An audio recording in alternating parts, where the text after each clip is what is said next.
मेरा नाम टिया है। मेरी उम्र 24 साल की है।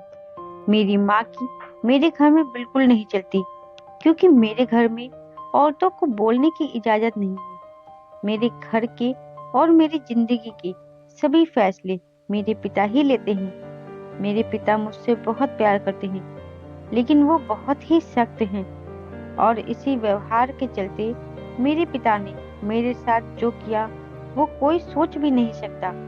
मैं अपने पिता की इकलौती बेटी हूँ। हम बहुत ही रईस परिवार से हैं। हमारी एक बहुत बड़ी कंपनी है। पैसों की कोई कमी नहीं है। बचपन से ही मुझे ऐशो आराम की आदत थी। नौकर चाकर गाड़ियाँ मेरे चारों तरफ रहती थी। मैं अपनी जिंदगी बहुत अच्छे से जी रही थी, लेकिन उस एक दिन ने मेरी जिंदगी बदल दी। हमारे यहाँ कुछ ही दिनों से एक नया ड्राइवर आया था। वो ड्राइवर जवान था, लेकिन वो मुझे पसंद नहीं था। वो ज्यादा सवाल पूछता था।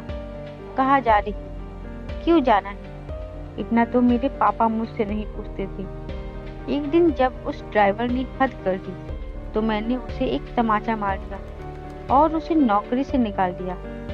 मैंने पापा को यह बात बताना जरूरी नहीं समझा, क्योंकि हमारे यहाँ ड्राइवर की कमी नहीं थी। लेकिन मुझे नहीं पता था कि मेरे साथ यह होने वाला है। उस ड्राइवर ने मेरे साथ जो किया वो तो मैं सोच भी नहीं सकती थी। एक दिन सुबह जब मैं उठी, तो मेरे कमरे में वो ड्राइवर था। वो ड्राइवर मेरे कमरे में इतनी सिक्योरिटी के बीच कैसे आ गया, मुझे पता नहीं था। शायद मैंने उसे मारा था। इस बात का बदला उसे लेना था। उसे अपने कमरे में देखते ही जैसे मेरा खून खौल गया। मैंने बड़े ही गुस्से में कहा कि तुम यहाँ क्या कर रहे हो? वो बोला कि मैं तुम्हारा पति हूँ। मैंने पूछा, क्या बकवास कर रहे हो? मेरे पति और तुम्हें तो मैं घास भी न डालूं। वो बोला, कल रात को तुम्हारे पिता ने मेरी शादी तुमसे करवा दी है। मैंने कहा कि तुम पागल हो। मेरे पिता तुमसे शादी क्यों करवाएंगे? और शादी हो गई, मुझे पता भी नहीं चला। फिर उसने कहा कि मुझे पता था कि तुम यह बात नहीं मानोगी, इसलिए मैं तुम्हें तस्वीरें दिखाता हूँ। उसने अपने मोबाइल में हमारी शादी की तस्वीरें दिखाई। वो सच बोल रहा था। मैं उसके साथ मंडप पर बैठी थी। मुझे होश नहीं था और मेरे पिता भी मेरा कन्यादान करते उस तस्वीर में थे। मुझे उस तस्वीर को देखकर भरोसा नहीं हुआ कि मेरे पिता, जो मुझसे इतना प्यार करते थे, वो मेरी शादी बेहोशी में मेरी मर्जी के बिना एक ड्राइवर से करवा सकते हैं। मैं उसी समय अपने पिता के पास गई। पापा को कहा कि पापा, ये सब क्या है? ये कोई नाटक है? इस 2 कौड़ी के ड्राइवर के साथ आपने मेरी शादी करवा दी, वो भी मुझे बेहोश करके। आप ऐसा कैसे कर सकते हैं? पापा ने कहा कि वो मजबूर है। मैंने कहा, मजबूर? हम मजबूर हैं? इतने बड़े, इतने रईस होने के बाद भी इसकी क्या औकात है? हम इसके आगे कैसे मजबूर हो सकते हैं? वो बोला कि जबान संभाल कर बात करो। अब मैं तुम्हारा पति हूँ। मैंने बोला, अब मैं इस शादी को नहीं मानती। यह कैसी शादी? यह मेरी मर्जी के खिलाफ है। वो बोला कि मर्जी तुम्हारे बाप की थी, जो इस तस्वीर में साफ दिखाई दे रहा है। वो बोला, चलो अब मेरे साथ। मैंने कहा, चलो कहाँ? ये मेरा घर है।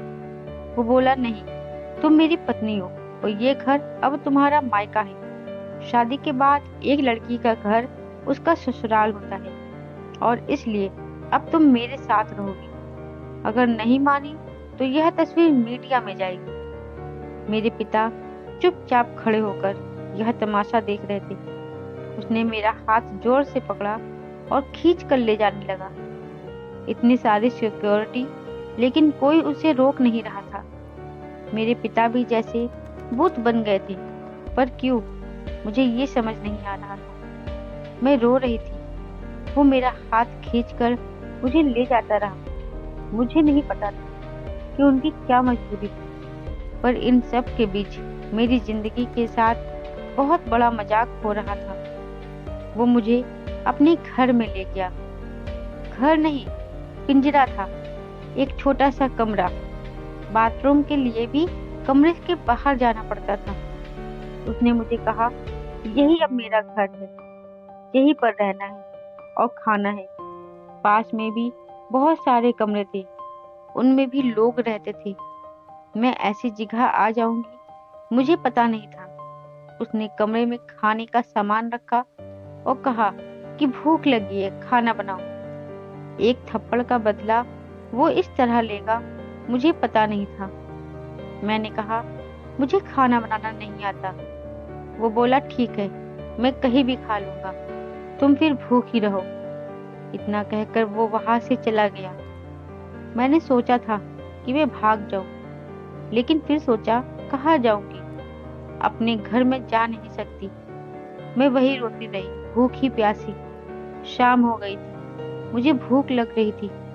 ऐसी भूख मैंने अपनी जिंदगी में कभी भी महसूस नहीं की थी। मैं मेरे कमरे की चौखट पर बैठ गई और रो रही थी। पास के कमरे से एक औरत ने मुझे रोते देखा और कहा, क्या हुआ? मैंने कहा, भूख लगी है। वो बोली, इतनी सी बात। उसने अपने कमरे से एक रोटी और थोड़ी दाल मुझे दी। उसे मैंने खाया। मैंने हर तरह के पकवान खाए, लेकिन वो रोटी और दाल खाकर मुझे जो अनुभव हुआ, लगा जैसे मैंने भगवान को पा लिया हो। रात हो गई थी। वो वापस आया। आते ही उसने कमरे का दरवाजा लगा लिया। मुझे डर था कि वो कहीं मेरे साथ जबरदस्ती ना करे, लेकिन वो चुपचाप एक कोने में सो गया। इतने बड़े महल से एक कमरे में, वो भी एक अजनबी के साथ। मैंने सोचा कि अब मैं यह सब बर्दाश्त नहीं करूंगी। मैं उस रात सोए नहीं और सुबह उसके उठने के पहले ही मैं कमरे से भाग निकली। मैं अपने एक दोस्त के यहाँ गई, लेकिन जब मैं उसके घर पहुंची तो उसने मुझे दरवाजे से अंदर ही नहीं आने दिया। बोला कि तुम्हारे पापा का फोन आया था। बोले थे कि अगर किसी ने तुम्हारी मदद की तो अंजाम अच्छा नहीं होगा। उसने मेरे मुंह पर दरवाजा बंद कर लिया। मैंने सोचा था कि वापस उस कमरे में मैं नहीं जाऊंगी, लेकिन कुछ ही घंटों में मैं समझ गई थी कि मेरे लिए अभी उससे ज्यादा सुरक्षित कोई जगह नहीं है। इसलिए मैं वापस वही लौट आई। मुझे वापस देखकर वो बोला, क्यों आ गई? तुम्हें मुझसे कोई बचा नहीं सकता। मैंने अपने आप को इतना मजबूर पहले कभी महसूस नहीं किया। मैं इसी तरह से अपना जीवन काट रही थी। मुझे वहां रहते अब 10 दिन हो गए थे। खाना मैं बना नहीं पाती थी, जैसा भी बनता मैं खाती थी। फिर एक दिन मैं चक्कर खाकर गिर गई और जब मुझे होश आया तो मैं अपने पिता के घर में थी। सामने मेरे पापा थे। उन्हें देखकर ही मुझे गुस्सा आ गया। मैंने कहा, आप मुझे यहाँ क्यों ले आए? मुझे वही मरने क्यों नहीं दिया? उस कमरे में वो ड्राइवर भी था।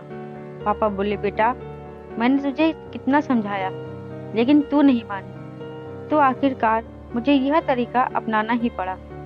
तुम जिस माहौल में रहकर 10 दिन में परेशान हो गई हो, उस जगह से उठकर मैंने यह सब बनाया है। तुम्हें यह सब ऐसे ही मिल गया तो तुम्हें इसकी कोई कदर नहीं रह गई। तुम शराब के नशे में रहती हो। हमारे घर जो काम करते हैं, तुम उन्हें भी इंसान नहीं समझती हो। कितने लोगों को तुमने मुझसे छिपाकर नौकरी से निकाल दिया। तुम्हें पता है नौकरी क्या होती है, कैसे परिवार चलता है?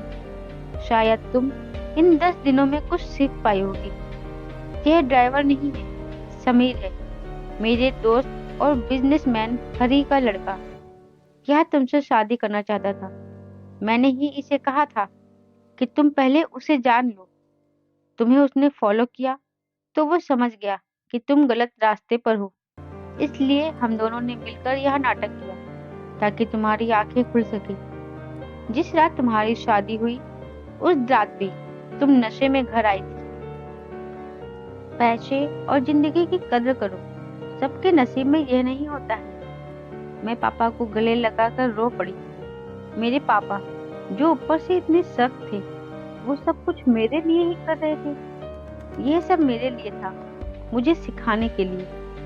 मैंने पापा से माफी मांगी और समीर से भी, और इन सब के बाद सच में मेरी आंखें खुल गई। मैं एक नई इंसान भी बन गई। समीर ने भी मेरा फायदा उठाने की कोशिश नहीं की। मुझे पता चल गया था कि वो मुझसे कितना प्यार करता है। पिता की रहस्य मुझे एक नया इंसान बना गई, और अब मैं समीर के साथ उसके अपने घर में रहती हूँ। वो भी एक बड़े खानदान का ही बेटा था।